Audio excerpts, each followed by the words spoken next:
This is Viewed and Reviewed, a monthly show where I tell you all about the films and TV shows of that month and review them.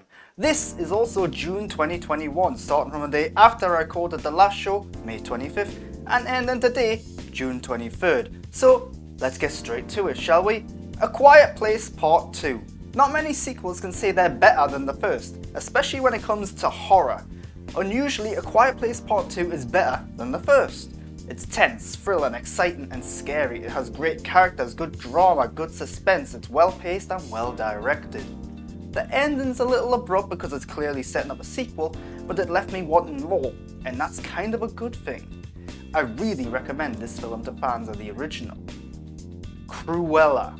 So, Cruella, the new live-action prequel to 101 Dalmatians. Putting it short, this film is way better than it should be. It's full of style, fabulous costumes and makeup. It has a campy, charming tone, good humour, good action and great, well-developed characters.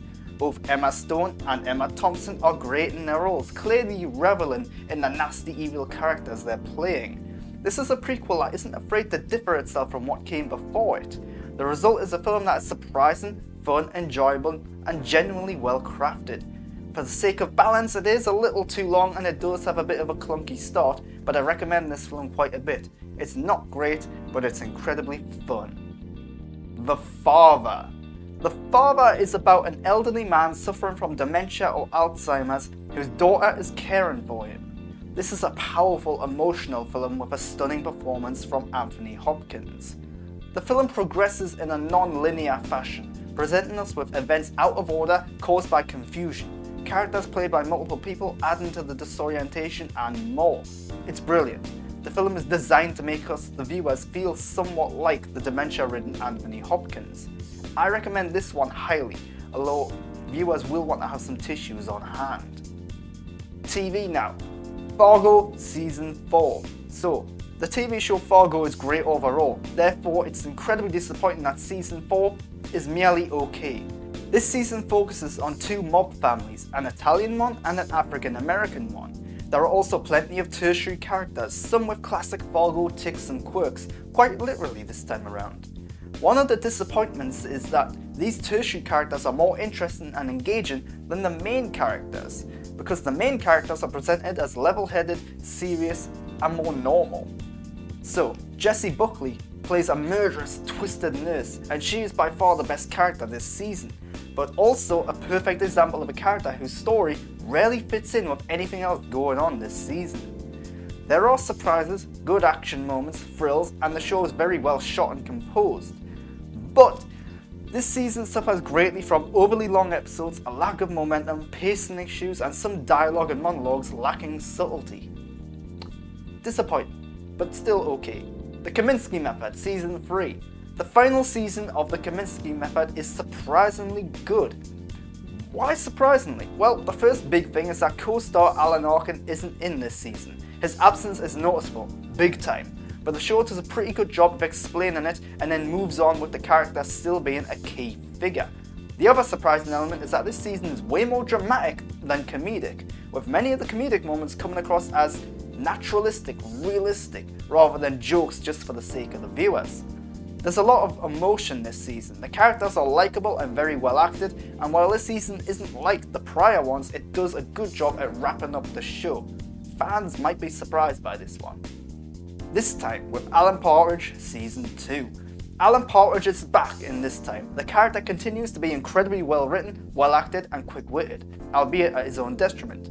This season of This Time is more of the same, which is good because it was great the first time around, but it's a little, and I mean a little, disappointing because it sometimes lacks a solid, clear-cut purpose and some of the topics don't always seem to be the most relevant.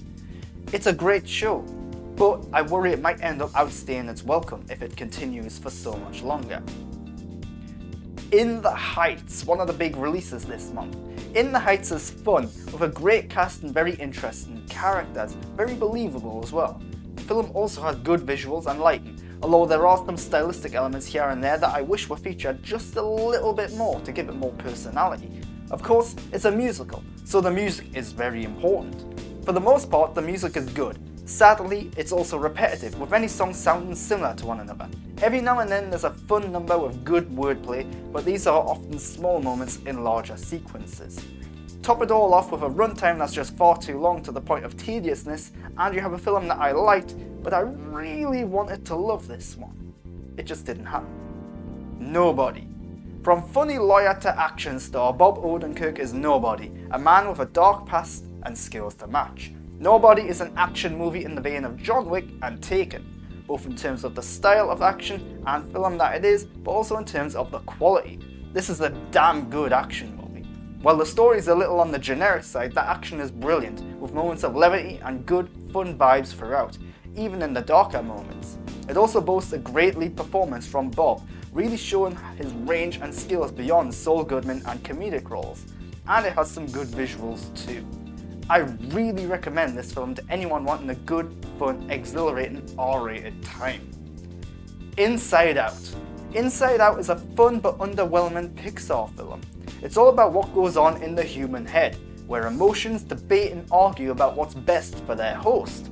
Sadly, the characters are a little one-note, deliberately so, and the story is full of great concepts and ideas that don't feel fully fleshed out. Perhaps they keep it simple for younger audiences, I'm not sure. The animation is, as per usual, great, as is the score and the voice acting. It's just a shame that the jokes don't land that often and the story is a little lacking. Luca. The latest Pixar movie is Luca, taking heavy inspiration from the films of Hayao Miyazaki and Studio Ghibli. Luca is a simple but fun adventure about sea creatures that can venture out onto land, specifically a fictional Italian town. The animation is great, the bright colours and charming characters bring the film to life, and the brisk pace with good set pieces and fun moments makes Luca a potential Pixar classic. Where the film falls slightly is in its story and themes. It lacks originality and it feels very traditional. The film nails these elements, it just doesn't push the story or themes beyond them though. Ultimately, Luca is very entertaining with enough charm and emotion to make up for its slight failings in storytelling. The final film this month is Batman The Long Halloween Part 1. Now, Batman The Long Halloween is one of the greatest Batman stories ever told, and my personal favourite Batman graphic novel. It's been split into 2 movies here. Here's the first part.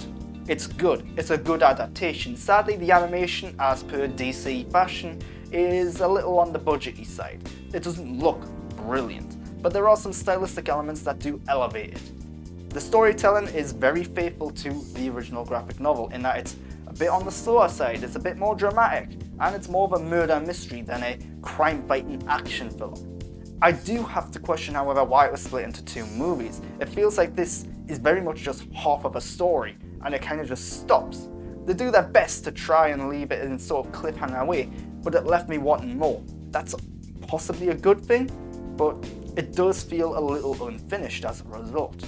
But anyway, those are the films I viewed in June 2021, and now I have reviewed them. Go and take my recommendations if you want, or just tell me to start off if you don't agree with them. Whatever floats your boat. If you like this video, subscribe to my channel to get more content like this, and of course follow me on Twitter and Instagram at @the_GrantBert. Until next time, which will of course be July 2021. Thanks for watching.